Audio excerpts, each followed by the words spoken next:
আসসালামু আলাইকুম প্রিয় বন্ধুরা, কেমন আছেন? আজ আপনাদের সকলকে কিছু গুরুত্বপূর্ণ কথা বলতে যাচ্ছি। ভিডিওটা সকলে শেয়ার করে দেবেন, প্রচুর পরিমাণে শেয়ার চাই। পয়েন্টে আসি। এসআইআর হেয়ারিং নিয়ে যেই সমস্যা, যেই প্রবলেমটা, এর পেছনে কিন্তু একজনের হাত আছে।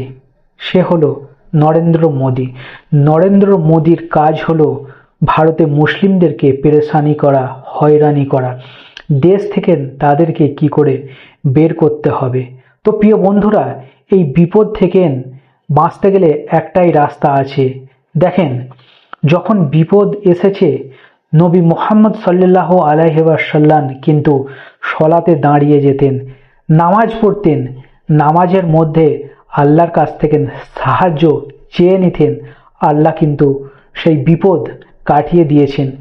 আমরা নবী মুহাম্মদ সাল্লাল্লাহু আলাইহি ওয়াসাল্লামের উম্মত, আমাদের কর্তব্য, এটা সুন্নত, আমাদের সকল মুসলিম ভাই বোনেদেরকে নামাজ পড়তে হবে, নামাজের মধ্যে আল্লাহর কাছে সাহায্য চেয়ে নিতে হবে। তাহলে কিন্তু এই বিপদ আল্লাহ কাটিয়ে দেবে, খুবই সহজ হয়ে যাবে। আমরা করব সকলে ইনশাআল্লাহ। আশা করি সকলে বুঝে গেছেন।